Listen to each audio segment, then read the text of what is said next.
guys, welcome back to my YouTube channel. Balik lagi sama aku, Salsabila PW. Di video aku kali ini, aduh maaf banget suara aku tuh serak parah. Aku lagi sakit dan capek banget ya. Jadi new mom tuh jadi suara serak, hidung, pilek, lengkap semuanya. Jadi di video kali ini aku mau ngejelasin ke kalian para ibu muda yang baru lahiran, gimana caranya merawat tali pusat bayi biar nggak kena infeksi, pokoknya tali pusatnya nggak kenapa-napa deh gitu. Ini tips dari aku ya, karena aku tuh tali pusat anak aku nggak aku apa-apain. Ini maaf banget kalau suaranya kurang jelas dan berisik karena kondisinya ini sore-sore dan banyak banget anak-anak yang main di sini.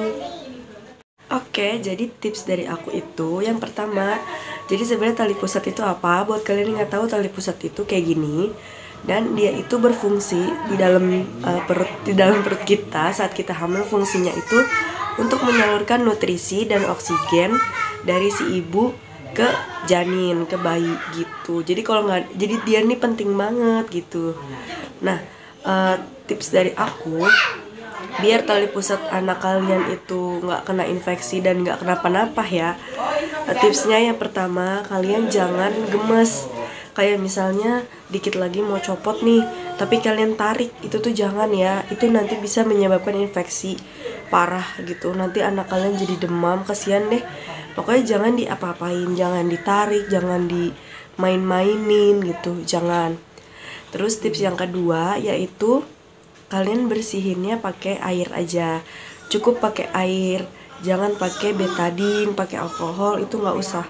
Kalau berdarah dan bernanah pun itu bolehlah pakai sedikit-sedikit alkohol sama betadine, tapi jangan banyak-banyak dan jangan sering-sering, kayak sehari itu sekali aja gitu. Jadi cukup dibersihkan pakai air aja sebenarnya, karena anak aku itu pernah berdarah dan bernanah karena dia pakai gurita kekencangan, di gurita iket gitu, dan itu bukan aku yang ngiket ya, tapi saudara aku bernanah dan berdarah. Terus aku panik, gimana ya udah akhirnya aku bersihin aja pakai air gitu. Dan selama itu tuh aku nggak pernah pakai guritain lagi, aku nggak guritain lagi. Nah itu tipsnya boleh juga tuh, jangan pakein gurita terlalu kenceng, jangan, apalagi di bagian pusarnya itu jangan, karena itu nanti jadi sakit, ngebet gitu dan berdarah. Kalau anak aku tuh sampai bernanah, bener-bener bernanah, aku udah panik gitu kan. Tapi alhamdulillah aku bersihin aja pakai air, pakai kapas gitu, bersih lagi gitu. Terus tips selanjutnya, kalau misalnya udah copot, tali pusatnya udah copot, jangan dipakein koin. Kan banyak banget ya mitos-mitos, bodongnya pakein pusarnya pakein koin biar nanti nggak bodong gitu-gitu. Padahal bayi bodong itu wajar dan normal, banyak banget bayi bodong dan itu fine-fine aja gitu, emang nggak apa-apa gitu. Bukan berarti bodong tuh jelek gitu, enggak apa-apa, itu tuh normal. Nah terus yang selanjutnya, jangan tempelin dedaunan apapun di perut. Bukan kenapa-napa ya, karena tuh kan daun itu gatel, apalagi belum tali pusatnya belum copot, kalian timpa pakai dedaunan, apalagi yang digarang dulu lah, yang di ini ituin, itu coba deh kalian ke bidan kalau kalian nggak percaya. Aku emang bukan bidan, bukan dari kedokteran, tapi maksud aku coba kalian ke bidan, pasti kalian bakalan diomelin sama bidan-bidan kalau kayak gitu. Percaya deh omongan aku. Jadi jangan tempelin apapun, jangan kasih dedaunan apapun di perut anak.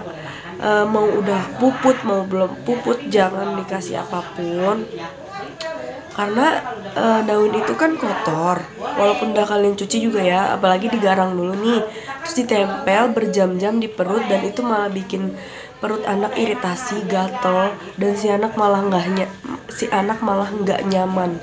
Jadinya nanti tali pusatnya malah kena infeksi, malah berdarah atau malah bernanah gitu. Jadi aku selama si anak aku ini bener-bener aku cuma bersihin pakai air aja gitu. Terus aku nggak pernah pakai apa-apaan, pakai gurita juga enggak. Jadi ya udah, akhirnya setelah 7 hari copot sendiri, kering sendiri kayak gitu. Copotnya juga gara-gara aku mandiinnya pakai Westlife, terus kesenggol sedikit dong gitu udah copot. Jadi bukan karena aku tarik ya, jangan pernah ditarik. Walaupun tinggal sedikit lagi mau copot, jangan ditarik, kesian anaknya nanti sakit.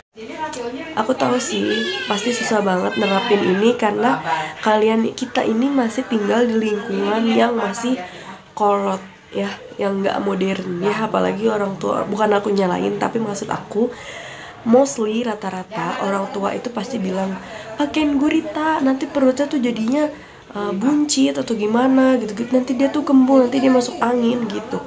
Kalau anak aku kembung, aku cuma olesin pakai minyak telon aja, udah pakai minyak telon, aku pijit-pijit sedikit perutnya gitu, sama mainin kakinya kayak sepeda gini. Ini kaki kita pegang, kita goyes-goyes gini kakinya, terus kita gituin atau kita puter-puter kakinya kayak gini, nanti tuh dia bakalan buang angin sendiri anak kita gitu. Jadi cara kita ngebantu anak kita untuk nggak kembung kayak gitu. Ayo kita pasti bisa, ibu-ibu muda yang modern, banyak-banyak baca, banyak-banyak belajar. Kalau misalnya orang tua kita bilang kayak gitu, kita bisa nolak secara halus. Tapi sekarang udah nggak kayak gitu loh. Aku kayak gitu. Tapi nggak boleh, kata bidan tuh nggak boleh. Bukan kata bidan aja, emang aku baca di mana-mana tuh nggak boleh gitu. Aku cara nolak orang tua aku gitu, dan alhamdulillahnya emang orang tua aku sih nggak terlalu ini banget. Ya udah, itu anak lo gitu, terserah lo cara ngerawatnya gimana. Dan aku jadinya aku suka kayak gitu ya, maksudnya suka-suka aku ngerawatnya gimana selagi dalam pantauan bidan, tips-tips dari bidan gitu. Bedong juga aku nggak terlalu sering di bedong, jadi kalau dia abis mandi aja gitu-gitu. Pokoknya kalian bisa lah nolak secara halus, takutnya disangka ngelawan sama orang tua ya gitu. Padahal emang sudah tidak diperbolehkan kayak gitu sama bidan-bidan, dan dokter manapun udah tidak direkomendasikan pakai dedaunan gitu-gitu. Atau ya pokoknya yang mitos-mitos aneh-aneh deh, tonton aja ya mitos-mitos cara merawat bayi yang udah aku bikin. Di situ banyak banget mitos aku bahas ya. Di sini aku bahas cara ngerawat Di sini aku ngebahas cara merawat tali pusat sesuai pengalaman aku merawat tali pusat anak aku gitu. Oh ya, aku sempet pakein kasa tali pusat anakku tuh, aku tampel pakai kasa, dan ternyata itu nggak boleh juga. Jadi bener-bener dibiarin kering. Jadi kalau misalnya dia habis mandi, dilap-lap gini aja, pakai anduk atau pakai tisu boleh, biar kering. Udah, jadi tuh pastikan tali pusatnya kering dan nggak basah dan nggak bernyenyeh, karena takutnya kalau bernyenyeh itu nanti jadi bau dan malah infeksi gitu.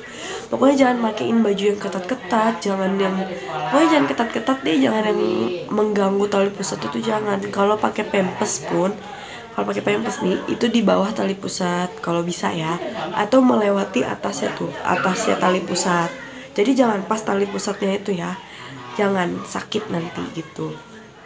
Nah, aku pakein kasa, aku tutup, aku pikir nggak apa-apa. Pas aku buka, kasanya itu nempel ke tali pusatnya, dan aku panik.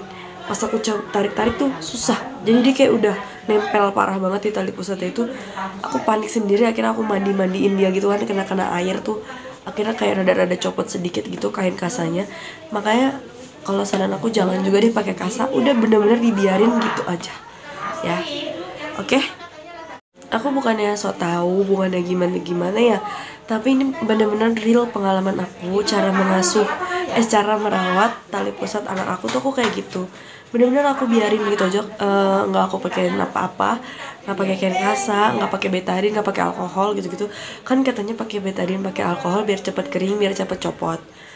Tapi itu nggak direkomendasiin sama sekali. Kalian bisa baca aja di buku Pink, buku KIA, ataupun kalian bisa tanya langsung ke bidannya.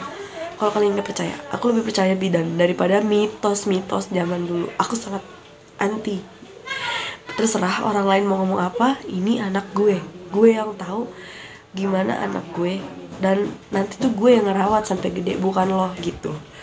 Jadi tanemin mindset kalian kayak gitu. Itu tuh anak kita, bukan anak kalian, bukan anak bersama gitu. Kalau ada yang ngomong ini itu, bilang aja itu kan anak saya, bukan anak kamu gitu. Kan saya yang ngerawat, saya yang lebih tahu, saya yang ibunya gitu. pokoknya ya berani untuk inilah menyuarakan pendapat.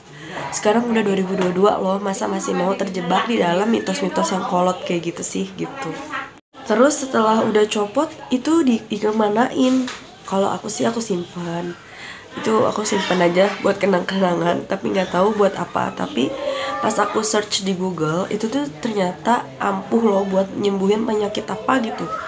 Jadi ada donor tali pusat, itu ada. Aku baru tahu. Jadi orang yang punya penyakit apa gitu ya bisa sembuh dengan tali pusat gitu-gitu deh kayaknya. Aku correct me ya. Pokoknya kalau misalnya aku salah komen aja di bawah gitu. Setahu aku kayak gitu. Kalau aku sih aku simpan. Kalau kalian terserah mau kalian buang atau kalian ngapain terserah. Kalau aku simpen ya buat kenang-kenangan aja, bukan buat kayak simpen aja nanti tuh gini nanti bayinya sakit kalau dibuang gini. No, aku nggak percaya yang gitu-gitu. Jadi aku simpen emang bener-bener aku simpen karena buat kenang-kenangan aja gitu. Terus kalau misalnya dia nanya boleh nggak tummy time kalau belum tali pusatnya copot? Tummy time itu ditengkurepin ya, belajar untuk tengkurep biar otot-ototnya tuh bergerak. Jawaban aku boleh, bahkan dari lahir aja tuh sebenarnya udah boleh di tummy time gitu, ditengkurepin boleh. Tapi kalau kalian ngeri takut gitu ya nanti pusatnya kenapa-napa atau berdarah karena dia gerak-gerak, nggak apa-apa. Setelah copot aja baru kalian tengkurepin, karena aku pun begitu. Dia kan copot 7 hari. Nah aku belajar dia tengkurepin itu di 12 harian gitu. Aku jujur juga takut karena masih ada tali pusatnya tuh, aku takut jadi ngilu dianya, nyeri gitu. Kesian, takutnya dia malah nggak nyaman gitu. Oke guys, segitu aja video aku kali ini, ngebahas tentang sharing-sharing tentang tips cara merawat tali pusat biar nggak infeksi, biar nggak, ya pokoknya biar nggak bernanah, nggak berdarah gitu. Pokoknya baik-baik aja. Tips dari aku sih kayak gitu. Terserah kalian mau ikutin atau enggak, atau kalian lebih percaya sama omongan orang tua kalian, terserah. Tapi aku hanya sharing pengalaman aku gitu. Kalau kalian mau aku bikin video apa lagi nih tentang seputar bayi, seputar kehamilan atau apapun itu, kalian boleh komen di bawah. Jangan lupa untuk like, komen, dan subscribe. Jangan lupa juga follow Instagram aku @salsabilapw, dan follow Instagram anak aku sakwilzafran.nurharsal, ada di description box. Jangan lupa follow. Oke guys, bye bye. Jangan lupa tonton video-video aku sebelum-sebelumnya ya, dan pantengin terus channel aku. Bye bye.